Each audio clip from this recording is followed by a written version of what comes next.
Ibu bapak, saudara-saudari, muda-mudi adik-adik yang dikasihi dan diberkati Tuhan, berkah dalem selamat petang. Keanggotaan gereja itu mencakup 3 golongan. Golongan yang pertama adalah mereka yang telah hidup bersama dengan Allah di dalam keabadian. Bisa dikatakan golongan yang pertama ini adalah Allah Bapa, Putra dan Roh Kudus, para malaikat Allah, lalu orang-orang kudus, santo-santa yang juga menjadi pelindung kita, juga para leluhur yang hidupnya berkenan pada Allah dan mereka diperkenankan mengalami kebersamaan dengan Allah di dalam keabadian. Ini golongan yang pertama. Lalu golongan yang kedua adalah saudara-saudari kita yang sudah meninggal dan masih ada di dalam api penyucian, yang menantikan kerahiman Allah, yang menantikan belas kasih Allah. Kenapa mereka masih ada di api penyucian? Karena masih terbungkus dengan kemelekatan-kemelekatan yang membuat mereka tidak bisa langsung masuk menjadi golongan yang pertama.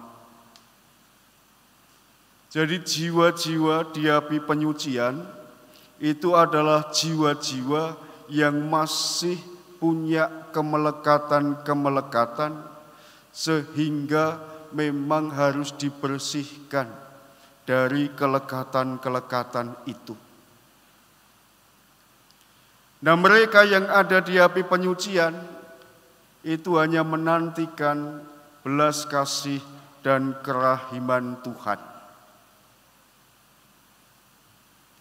Jadi kalau Allah belum berbelas kasih, Allah belum memberikan kerahimannya, maka saudara-saudari kita itu masih akan tetap di api penyucian itu. Lalu golongan yang ketiga dari gereja adalah kita semua yang masih bersiarah di dalam perjalanan di dunia ini. Jadi keanggotaan gereja itu ada 3 golongan. Golongan yang pertama seperti yang sudah saya katakan tadi. Golongan yang kedua mereka yang masih ada di api penyucian. Dan golongan yang ketiga adalah kita yang masih bersiarah di dunia ini. Jadi kalau mau voting, kita yang masih hidup ngeyelo, tetap kita itu akan kalah.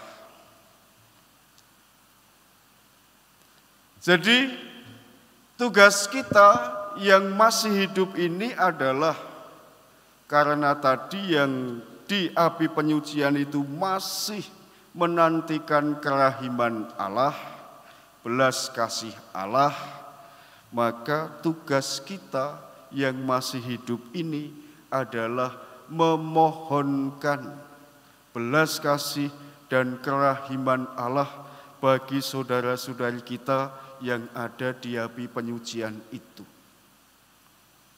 Jadi tugasnya awake dhewe apa? Grisen-griseni Gusti Allah. Supaya Allah segera berbelas kasih. Supaya Allah segera memberikan kerahimannya. Oleh karena itu, mendekati akhir tahun liturgi, kita tahu tahun liturgi kita yang baru itu dimulai pada minggu pertama Advent. Jadi karena kita ini mau mendekati hari-hari terakhir tahun liturgi kita, maka gereja mengajak kita untuk mengarahkan pandangan hidup kita tidak hanya hidup di dunia ini, tetapi juga hidup yang akan datang. Maka bagaimana caranya supaya kita nanti tidak masuk ke api penyucian, tetapi langsung masuk ke golongan yang pertama? Ada yang tahu caranya? Tidak ada yang tahu? Ada yang pernah mengalami? Nah, ada yang pernah mengalami, saya minta untuk sharing di depan. Caranya adalah mari kita hidup seperti penjahat yang bertobat. Ingat, di dalam penyaliban, siapakah yang disalibkan bersama dengan Tuhan Yesus? Di sebelah kiri siapa? Di sebelah kiri siapa yang disalibkan? Kita maca kitab suci pura. Di sebelah kiri itu penjahat, di sebelah kanannya juga penjahat. Apa yang membedakan penjahat kiri dan penjahat kanan ini? Yang satu disalibkan bersama dengan Yesus, tetapi tidak mengalami pertobatan, justru mencobai Tuhan. Kalau engkau adalah anak Allah, selamatkanlah dirimu dan selamatkanlah aku juga. Jadi sampai mau meninggal pun tidak bertobat. Tetapi yang satunya itu mengatakan kalau kita disalib, ya sudah layak dan sepantasnya. Karena yang kita lakukan itu memang jahat. Layaklah kita menerima hukuman salib ini. Tetapi Yesus ini kan tidak punya salah, tidak punya dosa. Tetapi kenapa nasibnya sama dengan aku orang yang berdosa? Maka apa yang dikatakan penjahat itu kepada Tuhan? Jesus, remember me. Tuhan, ingat aku ketika engkau masuk ke dalam Firdaus. Sabda Tuhan apa? Hari ini juga engkau akan bersama-sama dengan aku di dalam Firdaus.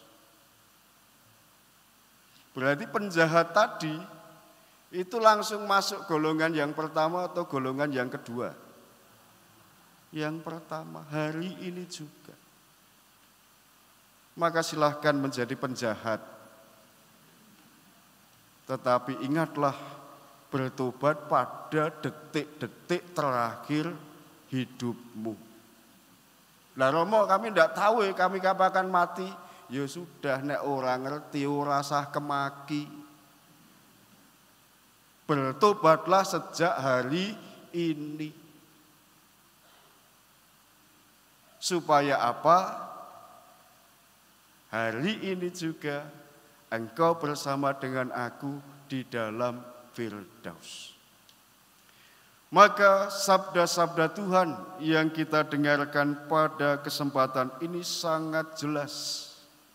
Supaya kita semakin beriman dan percaya kepada Tuhan Yesus yang hidupnya hanya untuk melaksanakan kehendak Allah Bapanya. Seperti yang dikatakan oleh Paulus, oleh karena Adam kita semua ada di dalam dosa, tetapi oleh karena Kristus kita beroleh penebusan dosa. Maka mari dengan penuh iman pada kesempatan ini kita mendoakan saudara-saudari kita yang sudah berpulang, supaya mereka segera beroleh belas kasih dan kerahiman Tuhan, segera diangkat untuk menjadi anggota gereja yang pertama. Dan kita yang masih berjuang, mari kita senantiasa mengingat bahwa Allah sudah begitu baik kepada kita, maka sudah layak dan sepantasnya kalau kita hidup penuh dengan kebaikan di hadirat-Nya dan hadirat sesama kita. Mari kita juga menghayati hari-hari terakhir tahun liturgi ini dengan semangat pertobatan, supaya kita pun juga layak mengalami firdaus di dalam kehidupan di dunia ini. Kita mohon berkat Tuhan, dimuliakanlah nama Tuhan kini dan sepanjang masa. Amin.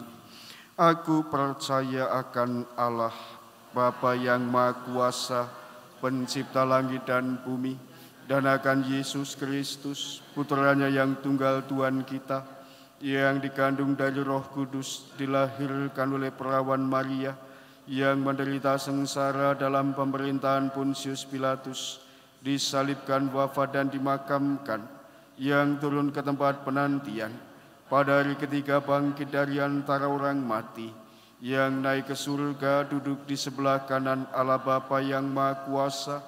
Dari situ Ia akan datang mengadili orang hidup dan mati. Aku percayakan Roh Kudus, Gereja Katolik yang kudus, persekutuan para kudus, pengampunan dosa, kebangkitan badan, kehidupan kekal. Amin.